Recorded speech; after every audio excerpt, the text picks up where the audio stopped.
Before I came in the United States, the word or the words founding fathers, I was hearing those words and I was thinking about old people, with long beard, wearing smoking, and sitting there talking as people were talking, in 18th century about the United States. What this country will become, what do we want to do with the United States, how people are talking in those days. I don't know why people are talking that way and how they changed today, but I was thinking about old people. And when I came here, I realized that people that we call founding fathers, they were young people. The youngest, I think James Monroe, was 18. Is there anybody who is 18 here? Just to set an example. Monroe was 18 years old, and the oldest was George Washington, right? Who was only 44. So he was a kid to many people here. And this country, all of us, we sit on the shoulders of these people whose age were between 18 and 44, not even 50 years old. But they took their time, they came together, and they built something that is lasting till nowadays. The first powerful country in the world come from people who were 18, 20, 30 something, 25, and 44. So it gives us an image of Solomon today and why Solomon was so afraid. And I imagine these people also, they were afraid when they sat writing the constitutions of the United States. And today we see also this young man who is placed at the head of a people. That people is not easy to lead. We know the history of the people of Israel. These people has repeatedly challenged God, straying away from him, persecuting his prophets, and sometimes even worshiping other gods, telling God, we don't need you. These people are, as Moses was saying, rebellious, unfaithful to the covenant. Their history is littered with treachery, incest, murder, division, conspiracies. In short, the people of Israel were sometimes out of control. And yet, Solomon found himself appointed to lead those people. You can imagine the fear. It's like you're taking 18 years old man or woman and say, you're becoming the head of the United States. I don't know how many people will vote for 18 years old person who is a candidate. I don't know. Say he's too young for that. Solomon is here. And Solomon knew, because he saw his father David challenged by his own sons. He saw the fight between his people. He realized the magnitude of that task. He felt the burden on his shoulders. And you can hear Solomon in the night, in his bed, sometimes crying, asking God, why me? Why me, Lord? I'm not like my father. David was great, he was your man. I'm not David. I'm barely an adult. I'm just a teenager. I'm still trying to understand myself, God. I seem to try to understand who I am, to build my personality. How am I going to lead your people if I can't even handle myself? Those are the questions Solomon is asking himself. And that's where God came to him and asked him, Solomon, what do you need? I want to make you king. You will be king because you are already king. What do you need? So this is a place where Solomon realized that he had power, material wealth, servants, wives, concubines. He had all those things. He knows he could command. He could tell the people, come, go, do this, do that, and impose his will. However, Solomon was aware that such power ultimately breeds discontent and revolt. When you lead people with, like a dictator, people at a certain point will revolt. They will refuse to be imposed things. So Solomon knew that power alone was not enough. He needed authority. He wants to be obeyed not by force, but out of respect and conviction. Solomon wants to be a leader to his people. So he has to guard the two things, the two values, the two qualities of a good leader, that are attention and discernment. Attention.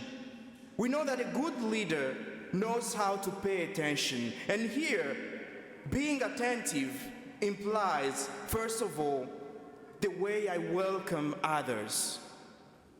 How do I welcome others? As neighbors or as strangers? As friends or as enemies? And these questions are asked to all of us today. How do I welcome people? In my family, in my church, at my work? How do I welcome those who come to me? How do I look at people? My look at others. Do I see them as sinners? As unworthy people? As people who don't belong?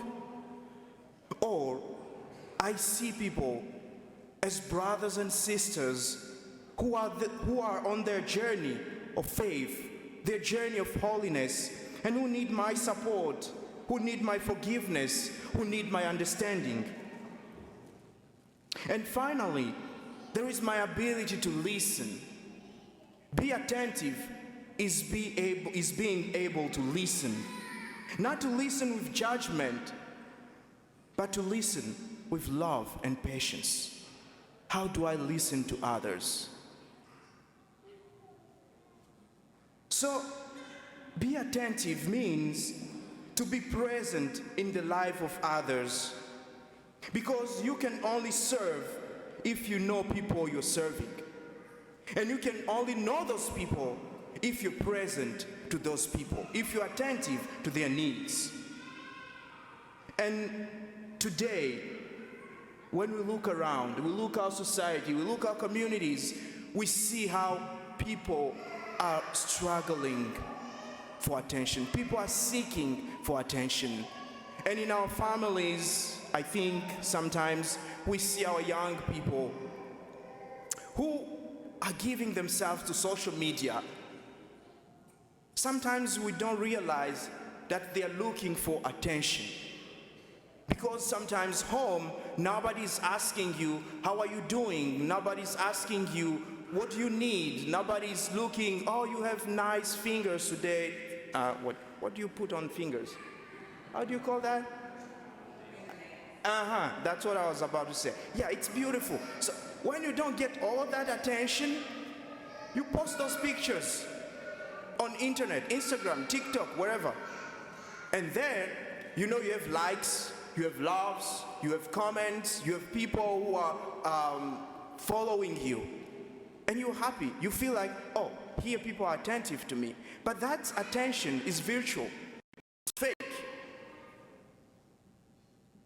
It can be in our couple's home. One of the spouse, if he's not feeling or she's not feeling that attention, you see people staying at work, taking extra hours. Sometimes we think they're hard workers, but sometimes no. They know there is no attention home. If I get back home, I will get home, I will eat. Sometimes if there's nothing to eat, DoorDash, or order a pizza, I eat, I go to bed. So nobody will ask me, how was your day, honey? How are you doing? Are you tired? You need a massage? Nobody will ask that. So why bother going home? I just stay here. So there is this attention that people are seeking every day. And the question for us today, am I attentive to those needs? The needs of my body, the needs of my spirit, the needs of my mind, the needs of my family. Am I attentive to those needs? Because we know all the gifts we can offer to each other, all the presents we can give, all the gold we can give to others cannot replace my active presence in the lives of my people, in the lives of people I love. They need me first.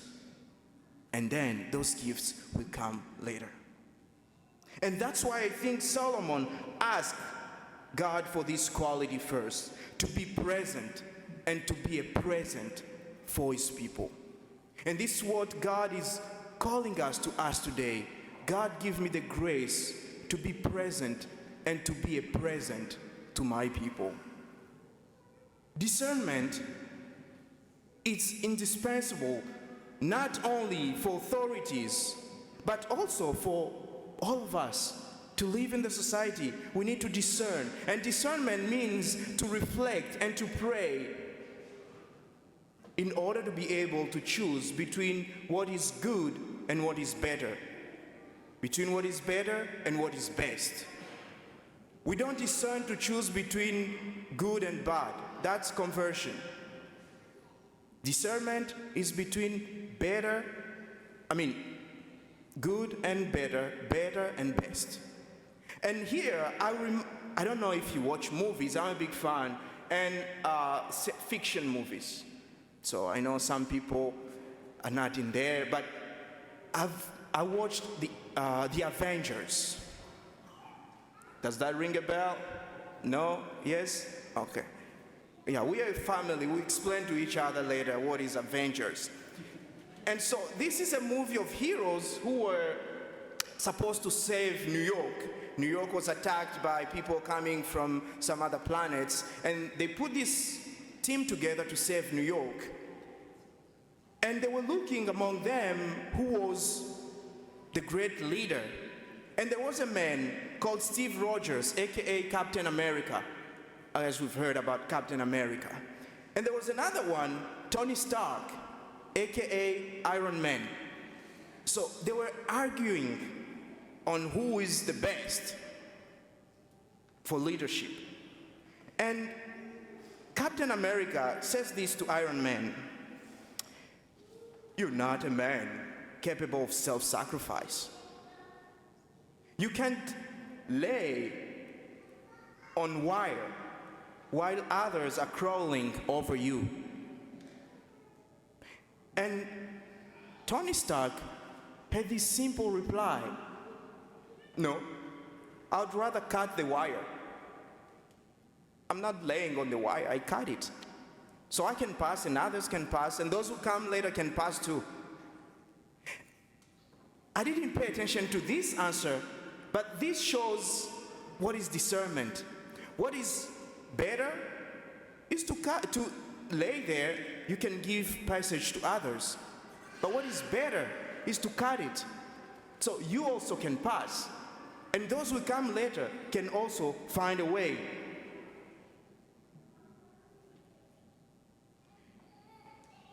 Discernment is the foundation of all leadership.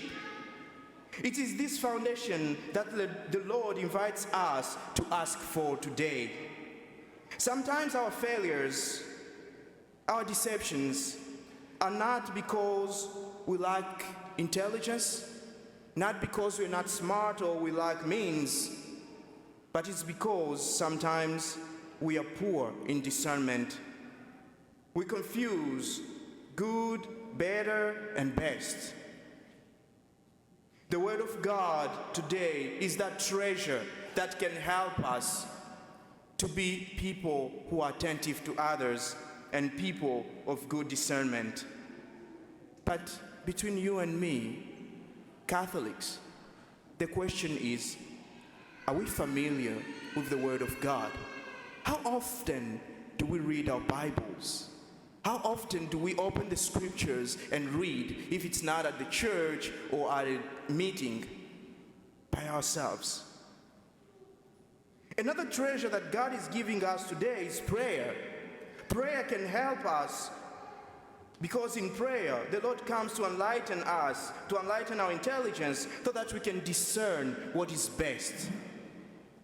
And here again, the question is, am I interested in prayer? How often do I pray as a Christian? How often do I bring my family together for prayer? And finally, the Lord gave us the Eucharist. In the celebration of the Eucharist, the Lord himself gives us his body and his blood, the strength we need to be wise and attentive to others. And here, the question will be, am I faithful to the celebration of the Eucharist? Do I come with my body, my heart, and my mind? Do I see Jesus here, sitting in the midst of all of us and listening to me, ready to give me wisdom and attentiveness? So today, brothers and sisters, as we're praying for ourselves, for our families, let us ask to the Lord to grant us the graces of attentiveness and discernment. Thank you for joining us today. Our digital ministry provides a valuable service to parishioners and visitors alike. Wonderful to share God's Word, the celebration of the Eucharist, and other important words and events with those who may not be able to be with us in person. If you would like to support this effort, please go to olphglenview.org, click on the gold donate button, and then the Sunday giving icon to make a contribution on our secure online giving portal. We sincerely appreciate your trust and ongoing support. Thank you for helping us continue this ministry. God bless.